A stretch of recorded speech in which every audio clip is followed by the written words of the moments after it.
un agente de la seguridad cubana allí que había salido de Cuba llegando a territorio americano, que era la base naval de Guantánamo, nadando, y después se infiltró en eso, iba con esa misión. Esto estoy hablando de varios años, lo estoy contando como una película rápida, y él era quien ponía sobre aviso a las autoridades cubanas de las acciones de Hermanos al Rescate.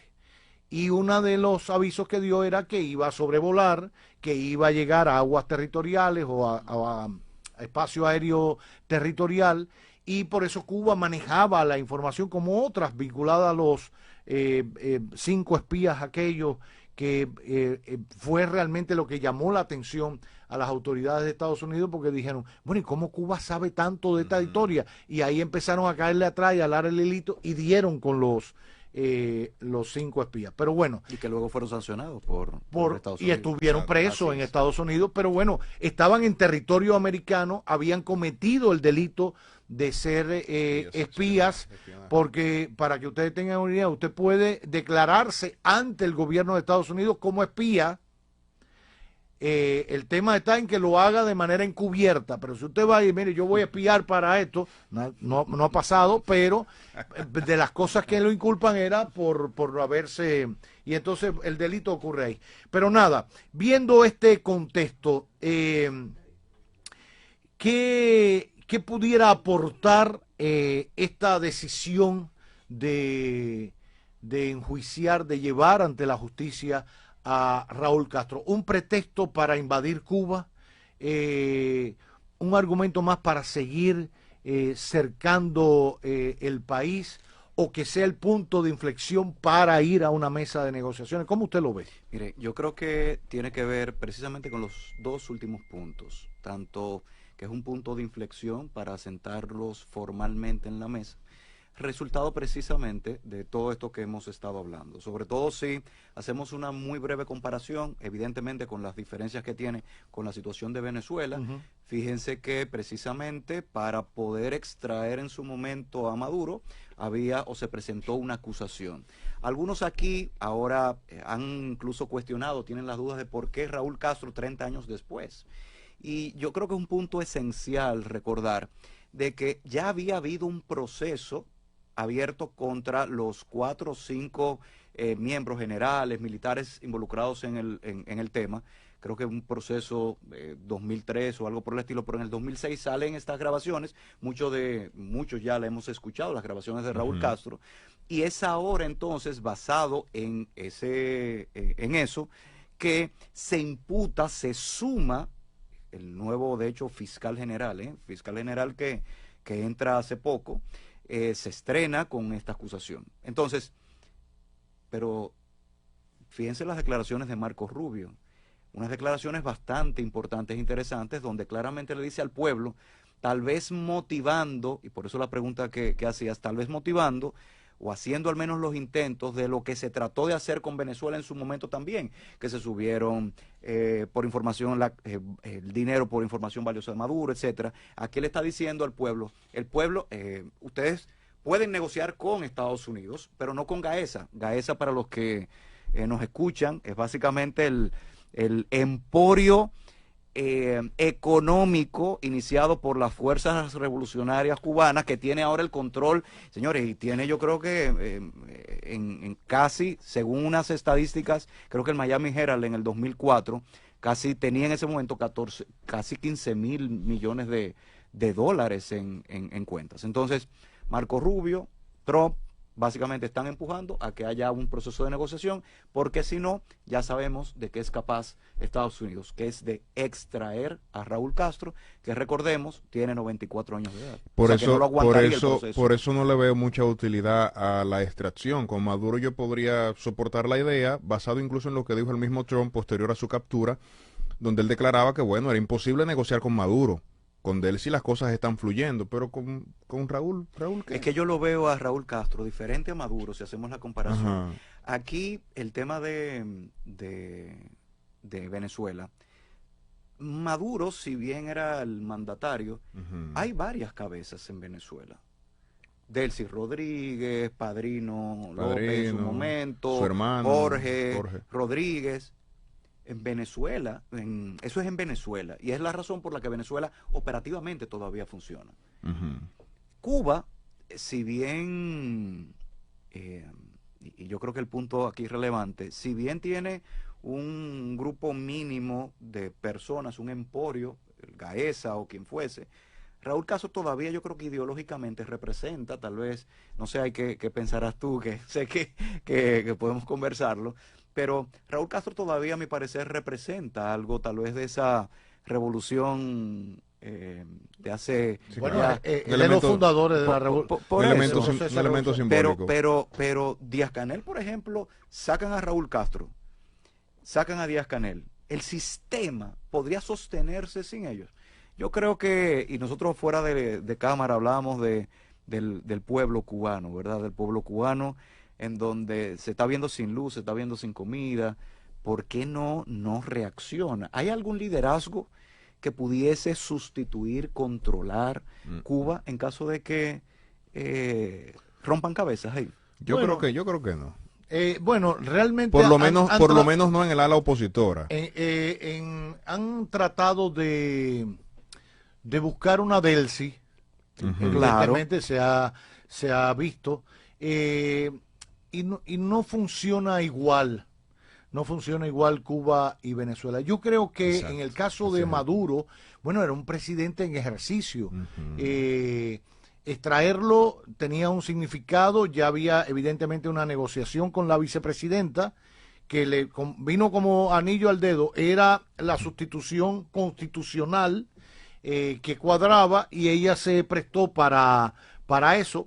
Por más que ella diga que no. Ella y el hermano, ¿eh? Ella y el hermano. No, sí. Ella y el hermano. Que incluso se hablaba de negociaciones incluso meses antes. Antes, claro, en Dubái. En Qatar, exactamente. Y cuidado si Diosdado también. ¿Perdón? Y cuidado si Diosdado también. Sí, también. Sí. Diosdado está tranquilito. Ajá, fíjense, por eso lo nótenlo, incluso con Saab cuando lo Claro, extraen, ya ahora él dice... este señor es colombiano, no es venezolano, pero años antes, meses antes de hecho, las declaraciones eran y el recibimiento que le hicieron, por supuesto, como ahora, diplomático, como héroe. Claro, entonces yo creo que lo de Raúl Castro, más que un significado hacia adentro, que lo tiene contrario a lo que puede aspirar el gobierno de Estados Unidos. ¿Por qué? Porque Cuba siempre ha trabajado mucho con el tema del nacionalismo, el patriotismo. De hecho, han logrado unificar revolución con patria, con socialismo. Con sistema de partidos políticos. Bueno, no hay partidos políticos, claro, ¿verdad? Con su sistema de gobierno. Con Fidel, o sea, uno, por eso es que a veces costaba, porque tú decir, bueno, yo estoy en contra de ciertas cosas, pero como había un discurso de que estar en contra de una cosa era también estar en contra de la revolución, y en contra del comunismo, y en contra de Fidel, y en contra de la patria, entonces ya el problema era mayor. Pero entonces, tú tocar una pieza histórica, que de alguna manera, recordemos también que la generación cubana, o la población, mayoritariamente es bastante adulta, que se ha formado esencialmente en la revolución. Así es, yo creo que ese es uno de los puntos más relevantes. Que los más jóvenes son los que han podido salir, y que esta generación que queda allá, no digo que vencida ni nada por el estilo, ha optado por esto. Parte de su vida ha sido también gracias a que su familia que ha emigrado con remesas le ha garantizado cierta calidad de vida, se formaron en ese entorno, y pueden discrepar con una u otra cosa, pero tienen una formación ideológica que pesa en eso. Entonces, usted afectar al ícono que le queda de la revolución, Fidel murió, que le queda vivo con 95 años, pesa muchas cosas, un viejito, esto, lo otro, medio sordo, no sé qué, es alimentar un espíritu nacionalista, es unirse sin importar de quién tiene, si lo tiene la razón ellos, yo, a mí no me toque esto, y no me toque, y entonces funciona a la contraria, más que a favor. Yo creo que ellos, en el caso de Estados Unidos, tomaron la decisión más como política doméstica que como política exterior. ¿Por qué? Viene un proceso de elecciones de medio término en Estados Unidos en noviembre. Ahora en noviembre. Fíjense que los que hablan ayer, por supuesto, son los legisladores republicanos de la Florida. Díaz Balar, habla, ¿cómo se llama esta presentadora de televisión? Sí. Bueno, esa señora.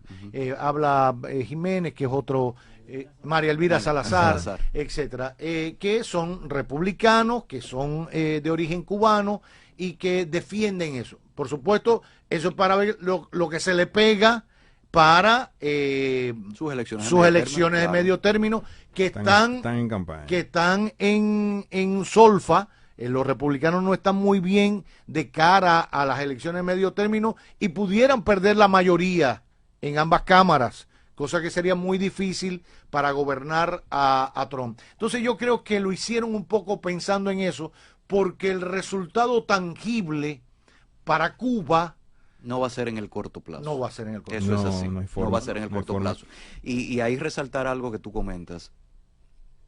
Ese grupo de cubanos americanos que residen en la Florida es un grupo muy poderoso, económicamente muy, muy importante y relevante en la política estadounidense. Y es la razón tal vez por la que estamos viendo tal vez un empuje, pero también estamos viendo, y diste en la diana con este tema, estamos viendo que en estos meses se están tomando medidas tal vez un poco más fuertes, porque ya viene el periodo de las elecciones de medio término y no se ha logrado, al menos desde la perspectiva de Medio Oriente, no se ha logrado solución a la crisis que ha generado precisamente el conflicto decidido por los Estados Unidos. Claro. Entonces, algunos preguntarán, pero ¿qué se logra con Cuba? ¿En Cuba hay petróleo? En Cuba no, es esto de lo que estamos hablando. Un golpe político. Sí, claro. Esa población importante que tiene de cubanos y cuyo poder económico también es sumamente controlan Miami prácticamente. Sí, bueno, Florida, de hecho, Trump ganó el 94% del respaldo del electorado en la Florida para el triunfo de Trump. Y por eso, y solo para puntualizar, por eso, fíjate que Marco Rubio da unas declaraciones bastante extensas, directamente en español y dirigido al pueblo cubano. Eso con Irán ni con Venezuela se dio. Entonces eso tiene un mensaje. Claro, por supuesto. Dale. Hay algo que yo he podido notar. Yo siempre he creído que nunca todo es blanco ni todo es negro. Y en estas discusiones casi siempre hay alguien que se acaloriza y dice, no, que o yo soy comunista o yo soy capitalista, o que el capitalismo o que el comunismo. Yo no lo veo de izquierda, derecha. Izquierda, derecha. Yo no creo que el tema se reduzca a eso. Bill Clinton popularizó la frase en campaña de la economía, estúpidos, la economía. Al final todo es un tema económico. Yo recuerdo que, por ejemplo, con el caso de Venezuela, cuando extraen a Maduro, muchos venezolanos se hicieron la idea de que las cosas iban a cambiar en Venezuela inmediatamente. Acabamos de decir, y eso es prácticamente imposible, que suceda, porque al final lo que le interesa a Estados Unidos es preservar sus intereses. He notado... En derecho internacional, relaciones internacionales, se llama zonas de influencia. Desea mantener sus zonas de influencia en control. Exactamente. He notado, evidentemente, por el cambio de época en el que vivimos, no es tan fácil tú invadir un país e imponerte como se hacía antes. Se buscan alternativas, como por ejemplo, llevar a la población civil a imponerse mediante protestas u otras actividades violentas al régimen que gobierna. Tuvimos la primavera árabe, hubo un intento interesante en Irán que ya fue suprimido casi en su totalidad. ¿A dónde voy con todo esto? ¿por qué ha sido tan cuesta arriba o difícil en Latinoamérica lograr que la gente logre algo por sí misma, impulsado desde afuera? Cito el caso de Venezuela, con varios intentos que no se pudo. En el caso de Cuba, yo lo veo prácticamente imposible por lo que ya comentaba el profesor.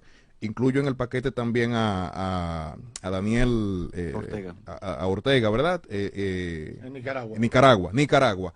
Ha sido prácticamente imposible lograr que la gente se empantalone y diga, usted se va, que es lo que se ha logrado o se ha intentado hacer desde afuera. ¿Por qué en Latinoamérica no funciona? Mira, tu pregunta es interesante. Yo creo que eso se resume en la historia que nosotros hemos tenido como Latinoamérica, cada país, en donde desde las potencias extranjeras, una esencialmente, es un tema histórico, Estados Unidos, influyó, invadió directa o indirectamente a nuestros países. Y hay un rechazo a esa influencia extranjera en nuestros territorios. Sin embargo, desde la perspectiva de Cuba, lo hablábamos ahorita, no sé si es una población que todavía no tiene la conciencia tal vez de ver al mediano, largo plazo un cambio de régimen, porque han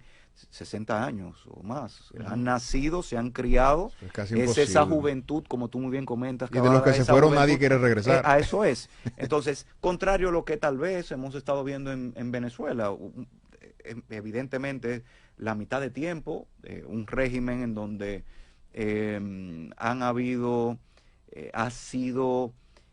se ha ido perdiendo poco a poco la institucionalidad, pero cuando tienes un país y un territorio con estas condiciones económicas, el interés de otros países yo creo que incentiva y motiva. Si aquí en la República Dominicana sucediera algo parecido, posiblemente tuviéramos la ayuda o el fomento o la promoción de nuestros aliados o nuestros amigos para que señores, solamente pensémoslo en un hipotético, como sucedió en dos ocasiones, ¿verdad? Todo hipotético. Seguramente tendríamos el empuje a la población dominicana para tumbar un gobierno que tuviese dejos de comunismo. Sin embargo, como también sabemos, República Dominicana, igual que Panamá, luego de las intervenciones norteamericanas precisamente, se han convertido tal vez en las dos democracias más estables, más duraderas hasta el momento. República Dominicana es la primera, porque la intervención norteamericana, si queremos llamarla así, fue con Noriega, ya la última, ¿verdad? Cuando con su extracción en Panamá, 89-90, ¿verdad? Pero ya República Dominicana, nosotros tenemos ya décadas y décadas de estabilidad. Entonces yo creo que tiene que ver con eso. Hay un tema de que nosotros como América Latina hemos vivido de forma muy reciente estas intervenciones de manera directa o indirecta, y hay un rechazo a ello. Ya. En el caso, volviendo al tema cubano, yo creo que parte del discurso ayer de el mensaje de Marco Rubio, como bien decías, era significativo que hablara en español, que le hablara evidentemente un mensaje a los cubanos. Hay que ver si han tenido chance de verlo. De escucharlo, de verlo. Exacto, porque o el acceso a internet o la falta de electricidad, etcétera, para verlo. Por eso digo que hay cosas que están más dichas para el consumo doméstico de la Florida y de Miami, más que para los cubanos de la isla. ¿Estamos claros de eso? O sea, casi todo lo que dijo ayer María Elvira y todo eso es para que lo oyeran los cubanos de allí. Exacto. El mensaje de Marco Rubio, si bien está dirigido y le habla en segunda persona a los cubanos y ustedes cubano, y estamos, queremos, etcétera, en verdad es para que lo escuchen los cubanos de Miami, lo sopesen los cubanos de Miami, etcétera, etcétera, las poblaciones que están allá. Y que tienen la capacidad de internet, de que hay luz, claro, porque materialmente, en la actualidad, Cuba simplemente son 40 está horas de apagones, básicamente incomunicada, por supuesto, sin servicios básicos. Ahora, si comenzamos a ver el tema cubano en esta etapa de Trump de enero a la fecha, han ido pasando de argumento en argumento, profesor, para poder tener una acción más directa en Cuba, más allá del bloqueo al tema de los petróleos. Yo difiero con Marco Rubio, porque además es una contradicción. Él no puede decir que el tema del déficit energético que hay en Cuba ahora es por la mala gestión de las autoridades cubanas. Por supuesto, tiene una dosis de eso, porque ha habido 50 años sin invertirle al sistema de generación eléctrica, etcétera, porque se decidió en un momento por X o por Y, por embargo o no embargo, por bloqueo o no bloqueo, irse con tecnología europea, yugoslava o checa o soviética en su momento, porque no había acceso al mercado americano y no podías invertir porque bueno, por lo que ya pero que tampoco ha habido un desarrollo en infraestructura que lo requiera.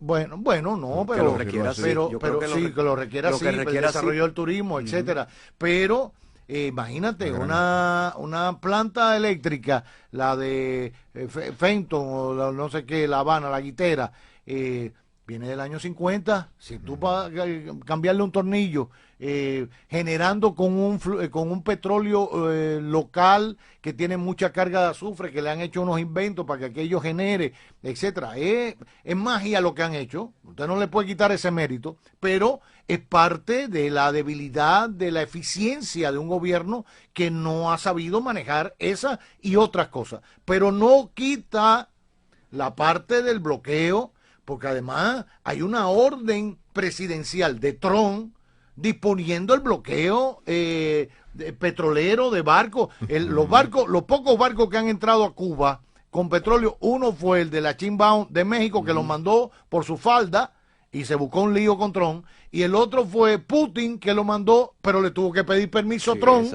O sea, para que estemos claros. Entonces, no puede decir Marco Rubio que solo por el problema de la ineficiencia del gobierno de La Habana. No. Ellos tienen su cuota histórica de mala gestión, de mala administración, de mala gerencia. Pero no me quite el componente del bloqueo, porque existe. Porque no es verdad. No, que si le están vendiendo, le permitieron vender un poco de petróleo directo a un privado. ¿A cuánto privado? Que tengan la capacidad de recibir un barquito de petróleo. Entonces, si empezamos a ver la serie de argumentos, primero que si es un Estado fallido, segundo que si el caso de Raúl ahora, después que si había agentes asesorando en temas de países enemigos, por citar, a que si China estaba asesorando, que si Rusia estaba asesorando a los militares, hace años que no están. O sea, para que estemos claros, los chinos nunca han estado, nunca les gustaron. Gustaban para algunas cosas, y los chinos es contra dinero. Tú me pagas y yo te voy y te doy lo que tú quieras, pero tú me pagas. Pero fuera de eso, el comunismo es otra cosa.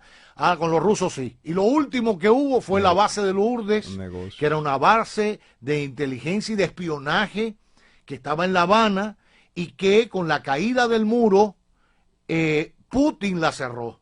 Cosa que molestó mucho a Fidel Castro, porque si bien no tenía un beneficio directo para Cuba, le basaban alguna información los rusos, pero pagaba a Rusia, la antigua Unión Soviética, y después Rusia, su parte ahí con Yeltsin, etcétera, pagaban por tener esa base allí. Era como un arrendamiento, que usted arrenda una casa y le pagaban unos dineros a Cuba. Eso se quitó, entonces no hay. Bueno, después surgió el pretexto de que hay 300 drones que le compraron Irán. O sea, han pasado de pretexto en pretexto para tomar una acción, porque no es el caso de Maduro, que tiene un caso, que era presidente en ejercicio y tenía un caso por narcotráfico. No es el caso, a Raúl no le han sacado nada de narcotráfico, ni nada por el estilo. Y así, o sea, no hay cosas tangibles. ¿Por qué digo esto?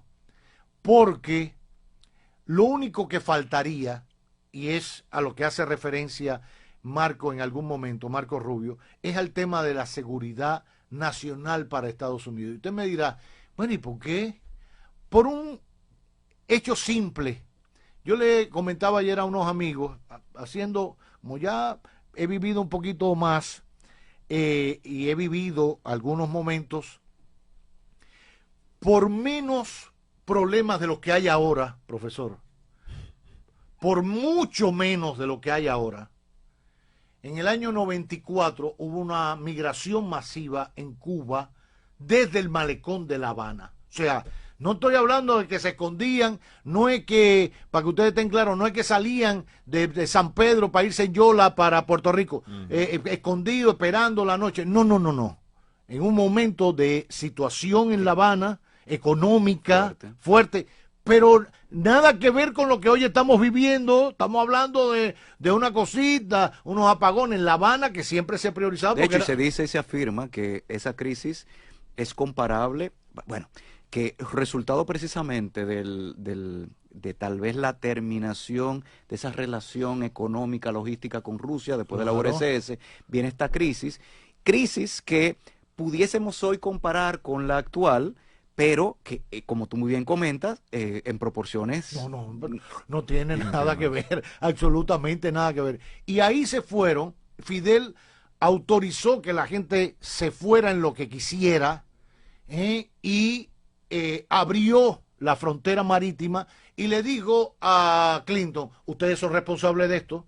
Ya habíamos vivido una experiencia similar con el Mariel, cuando abrió el puerto del Mariel y la gente mandó barcos a buscar a sus familiares y Fidel lo llenó de presos y de cosas y los mandó para Miami. Pero bueno, ¿qué quiero decir con esto?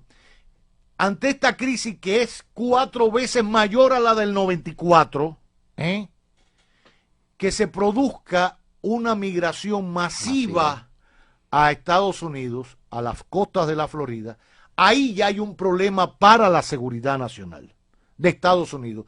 Y tendrían todo el argumento para intervenir en Cuba.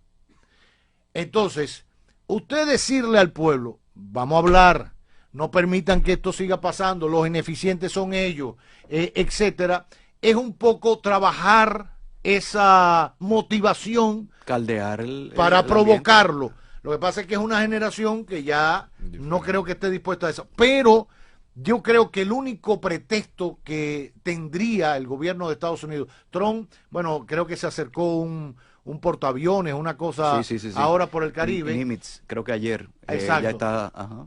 Pero Trump descartó, a Trump no hay que creerle mucho, Trump descartó que fuera para una intervención militar, pero ya está cerca. Pero mañana puede cambiar de opinión. Y ¿qué quiero decir con esto? Que lo único que justificaría una intervención militar en Cuba de grandes proporciones sería que ocurriera esto. Y hasta ahora no ha ocurrido. No ha ocurrido. Y el argumento de seguridad nacional, ya que lo mencionas, punto importante, es el argumento que se ha utilizado, que Estados Unidos, que el presidente Trump ha utilizado como parte de esa doctrina Monroe, esa doctrina Monroe evolucionada. 2.0. 2.0, 3.0, como querramos verlo, y fue lo que llevó a sentarse a negociar con el tema de Groenlandia, lo que motivó en su momento ciertas conversaciones con Venezuela que no funcionaron y que tal vez pudiese llevar a, veremos, a una intervención en Cuba. Yo no creo que, al menos, según las declaraciones del presidente Trump, que como muy bien tú comentas, dice que no va a ser necesario intervenir. Sin embargo, esto puede cambiar en cualquier momento si no se asumen los términos que han sido expuestos o que el presidente Trump así entiende. Ahora, ¿le aportaría algo a Estados Unidos? O sea, porque por ejemplo en el caso de Venezuela, un tema de seguridad nacional era el propio suministro de petróleo, para que la gente entienda.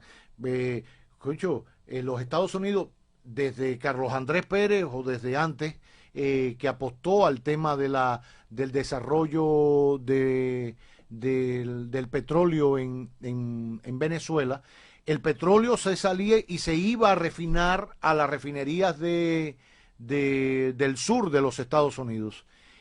Con la llegada de Chávez... Son 2 solamente que existen todavía con capacidad. Con capacidad para eso. Con la llegada de Chávez decidieron no enviar y por ende eso afectaba a que Estados Unidos tuviera acceso al petróleo venezolano y afectaba su reserva, bueno, porque los Estados Unidos tienen mucho petróleo, pero no lo toca, compra de otros lados y mantiene su negocio. Pero no tener un suministro de la principal reserva en el mundo de petróleo, que era Venezuela, afectaba a su seguridad.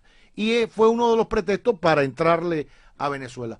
Pero significará o qué pudiera representar para Estados Unidos. Digo porque, bueno, Trump, que ha aspirado tanto a Premio Nobel de la Paz, con una guerra en Irán que al final ha quedado empantanado ahí, que no ha podido resolver la de Ucrania y la de Rusia, que para él era un plumazo y salir de eso. En el primer día. En el primer día.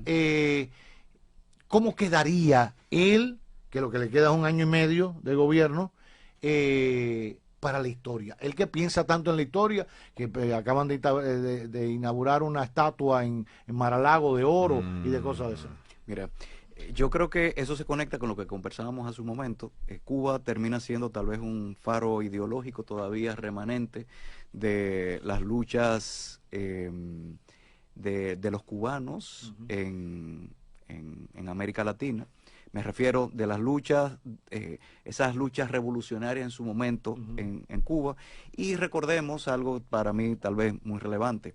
Occidente es de los Estados Unidos. Sí. Digo, esto es citando para que nos escuche, quien nos escuche lo entienda. Estas fueron las palabras del secretario de Estado y del presidente Trump. Occidente es de los Estados Unidos, es nuestro hemisferio. Entonces yo creo que Cuba no tiene una valía o cuantía económica, como muy bien tú estás comentando. Me refiero a, no estamos hablando del petróleo, de tierras raras, etcétera, pero sí representa políticamente una apuesta que le puede salir muy bien. ¿Por qué? Por los temas que ya mencionamos. Políticamente, dentro de las elecciones que van en un par de meses, en noviembre, y segundo, evidentemente, esa población cubano-norteamericana, con mucho dinero, que incluso, solo esto para mencionarlo, que incluso recordemos que de las medidas más recientes e inmediatas que tomó el gobierno cubano fue permitir la inversión de cubanos americanos en Cuba. Entonces, yo creo que algo que será relevante es desglosar y desmembrar un poquito a Gaesa, y tal vez ahí, no sé, podrán salir muchas otras cosas. Bueno, hay quien también se pregunta por cuál es el problema de tener como vecino a un país comunista si tú estableciste relaciones con China hace mucho tiempo, Nixon, Kissinger y todo, y no hubo problema. Y lo tuviste con la Unión Soviética también, y después con Rusia, y no hubo problema. ¿Por qué es un problema Cuba? Porque actualmente, como la política norteamericana es de nuestro hemisferio, toda inversión, señores, recordemos las inversiones que se estaban haciendo o se hicieron en Perú y otros países, es lograr que Estados Unidos y sus aliados tengan la posibilidad de controlar a través de la cooperación, a través de la inversión, estos territorios, nuestros territorios. Controlar, insisto, a través de esta diplomacia blanda, no es controlar a la fuerza necesariamente. Entonces, es cierto, hay relaciones bilaterales, nosotros lo intentamos en su momento, pero en lo que son los puntos álgidos o más relevantes o importantes, Estados Unidos está diciendo no invierta aquí, no permita que China invierta aquí, no permita inversión logística o de seguridad de Rusia o de quien sea en estos aspectos. Entonces yo creo que es eso. Estados Unidos en su esfera de influencia la tiene muy clara y lo que quiere es lograr que América Latina se enfoque en ellos, dejando por supuesto como única excepción para mí importante que es Brasil. Bueno, es un monstruo. A eso me refiero. No es lo Brasil mismo. Es el único país que, como sabemos, se le enfrentó, independientemente de China, en América Latina, se le enfrentó formalmente a Estados Unidos con la con el Liberation Day, con el tema de los aranceles, y que Trump se tuvo que sentar a negociar con Lula da Silva. Y de ahí la apuesta también muy relevante de que Brasil tiene elecciones, pero aparentemente al hijo de Bolsonaro no le está yendo bien, y pues existe la posibilidad de que mantenga el poder el partido Lula. Así es. Me gustaría preguntarte con relación a Cuba, el liderazgo de Díaz-Canel, ¿qué tal en Cuba? ¿Cómo se ve?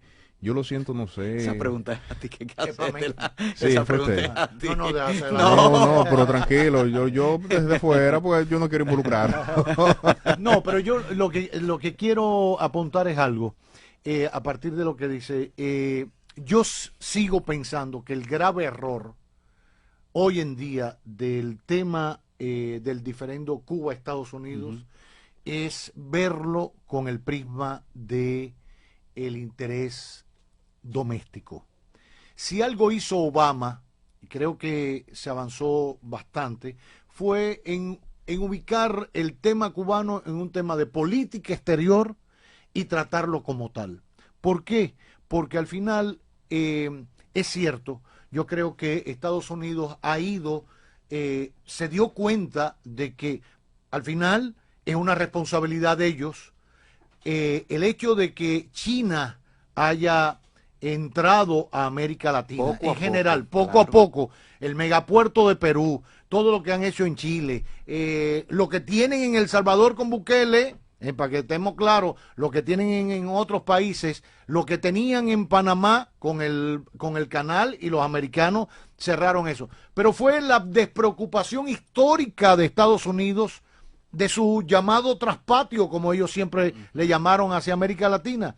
Y quizás no tanto Rusia, porque Rusia tenía contacto con los países que le eran ideológicamente afín en algún momento, Venezuela y eso, pero ninguno de los dos, sobre todo China, daba un centavo si no recibía dos para atrás, por muy amiguitos que fueran, la hoja y el martillo y todo eso. No, papelito habla, esto es negocio, para que estemos claros. La muestra está de que Cuba hizo con Brasil precisamente un puerto multimodal en el Mariel, para poner zona franca, etcétera, tipo Caucedo, lo que tenemos aquí, para que usted tenga una idea, y al final no ha prosperado porque China aspira a otra cosa y Cuba no está dispuesto a dársela, porque China donde va, la tierra es propiedad de ellos y Cuba no quiere controlan todo. Bueno, pero ¿qué quiero decir por último con esto? Está bien, Estados Unidos no quiere que nadie se meta en su traspatio. Bien, estamos claros de eso. Tampoco es que China se había metido allá en Cuba o algo de eso. Había cosas porque si nadie te la da, alguien tiene que dártela. Y Rusia el petróleo y China ciertas cosas. Pero había que pagarle. Ok. Pero ¿qué ha hecho Estados Unidos para, más allá de bloquear esa penetración china y rusa en las economías latinoamericanas, y lograr una presencia de ellos? Todo lo contrario, porque le metió los aranceles. ¿Cuántas veces no hemos hablado en este país del nearshoring? Y vamos, que ahora sí, y los semiconductores. No hay el primero todavía, porque Trump no ha decidido eso. Entonces, en nuestra relación bilateral, que se ha discutido mucho en estos días, memorándum, entendimiento, y esto y lo otro, todo es para allá y para acá aquí. O sea, ¿qué tú me has dado como país aquí a República Dominicana? ¿Qué me has dado? Dime, ¿qué inversión hay grande americana aquí? Porque no ha habido. Expectativas está la de Nvidia, está lo de Google. Eso es una apuesta, de hecho, a diversificar un poquito este mercado que nosotros sabemos está controlado por temas de turismo, que remesas, etcétera. Sin embargo, es cierto, no solamente en este gobierno de Trump, sino desde años, ese traspatio fue abandonado. Claro. Y esa inversión, esa ruta establecida por China de inversión, de ese uso de diplomacia blanda, que si te aporto aquí, que si te aporto aquí, fue precisamente para controlar. ¿Qué hemos recibido como América Latina de los Estados Unidos? En la actualidad hay la respuesta es que evidentemente no mucho, eso es objetivamente claro. Sin embargo, en el caso, por ejemplo, de República Dominicana, hay que reconocer que es nuestro mayor socio comercial, sí, logísticamente y estratégicamente. Tú que hacías referencia a estos conceptos del nearshoring, sí, nosotros además de ese nearshoring, tenemos cerca el territorio, nos hemos convertido también en un ally shoring o friendshoring. Nosotros somos amigos y aliados, que conlleva, yo creo que un empujoncito más, y por eso estamos envueltos como país en iniciativas como el Escudo de las Américas. Sí.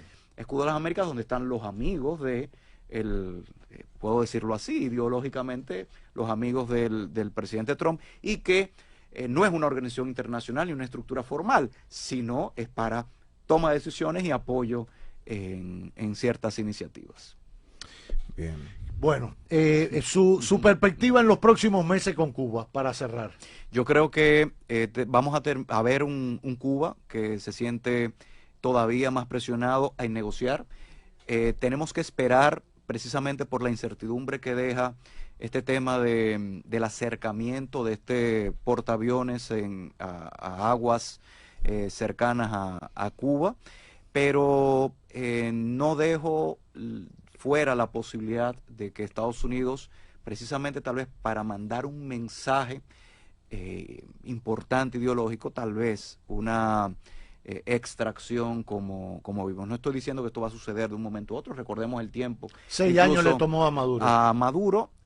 Aunque un año con el gobierno de Trump, un año poquito, menos de un año, pero sí nosotros estamos viendo, y ya de forma general y desde la perspectiva geopolítica, estamos viendo una reconfiguración indudable que deberá haber un antes y un después de Cuba y por supuesto de Venezuela. Y por ahí incluso estamos viendo incluso los efectos de esta reconfiguración. Esto es otro tema, pero miren cómo hubo un empuje en Bolivia, sí, con Rodrigo Paz, pero miren cómo hay señores, no lo han dejado gobernar, y hay unas bases indígenas y unas bases populares que le han hecho frente, incluso fuerzas militares. Entonces, hay que ver cuál sería la reacción, que tú lo comentabas ahorita, cuál sería la reacción de esa población en caso de que suceda, ante la salida o la extracción de Raúl Castro y del cambio de régimen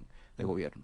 Bueno, pues ahí está el análisis del profesor Pascal Peña, acompañándonos en este magazine que no tiene...